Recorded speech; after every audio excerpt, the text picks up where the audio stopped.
Picture this. You have a single grain of sand. This may seem like somewhat of an insignificance to most, but now add the grains of sand from a sand dune, and adding so many can cause an entire shapeshift into its very own landscape. Now think of addiction, and how the growth of it can impact our daily lives. Have you thought about this? The concept of addiction's gradual impact to evolve from casual usage to the lead of total dependency. Addiction is a disease of the brain, and it has excruciating tendencies on relapse when continuous exposure to the drug occurs.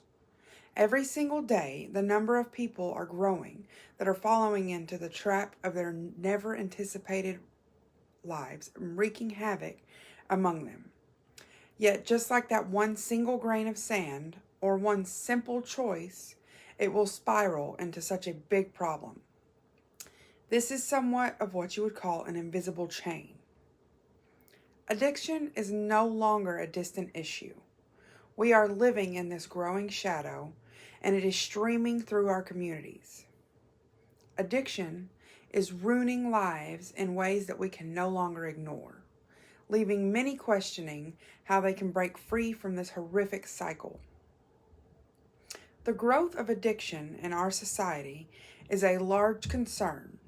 It is estimated that the 48.7 million individuals ages 12 or older suffer from a substance abuse disorder just this past year. Some risk factors hold a number due of those previously released from prison, as well as those who are past substance abuse users. Strategies that address these factors in reducing the risk of growing numbers of substances include earlier access to treatment and help with those seeking long-term recovery. The qualifications that I hold to speak on this topic start with me being married to an active addict for over 10 years, and I now work full-time for an addiction recovery clinic. It brings so much joy to my heart seeing people start at our clinic when they're at such a low point in their life and succeed in bringing back their lives that was once the light it was. Addiction is defined as a chronic condition that involves compulsive seeking and taking of substance or performing an activity despite the negative and harmful consequences, whether it be affecting one's health, relationships, or even their overall quality of life. As the definition states from the Cleveland Clinic, there are two different types of addiction: substance addictions and non-substance addictions. For this speech, I am focusing on substance addictions. There are many different substances that someone can be addicted to. Just to name a few today, there is alcohol, caffeine, cannabis, hallucinogens, sedatives, inhalants, opioids, stimulants, and tobacco. The causes of substance addiction has a wide range, starting from being prescribed a painkiller from a doctor down to simple genetics. Statistics show that 40 to 60% of all addiction is hereditable. Prescribed painkillers are quickly escalated into dependency for many people over the years. Addiction, like anything else, has to start somewhere though. In this case, a small dose can lead to a bigger thing. Peer pressure for trying substances can range from preteens even to older adults. Stress is a major trigger to those in active addiction, as well as being a reason for one to try this substance initially.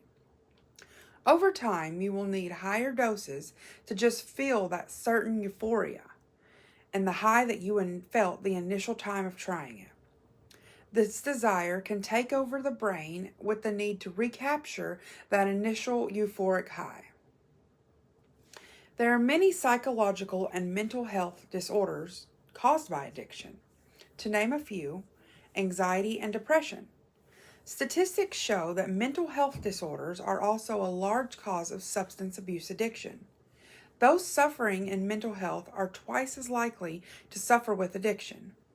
The relationship between mental health struggles and substance addiction will become overwhelming to most. There are so many clues that you can look for if you suspect that someone is using a substance. There are such problems as problems in the school or workplace, health issues, changes in their appearance, changes in their behavior, and ultimately money issues. There's social and economic impacts that have strains on legal and healthcare systems. There is a loss of economic productivity and negative impact on families and communities as a whole. Recovery uses a mirroring effect to addiction, using a slow and steady process to the brain to do somewhat of a reset. Personal victories from the work of these individuals in addiction recovery become such a big part of the recovery process. Stories of success and resilience help make recovery possible. Think back to when I spoke on the single grain of sand at the beginning of my speech.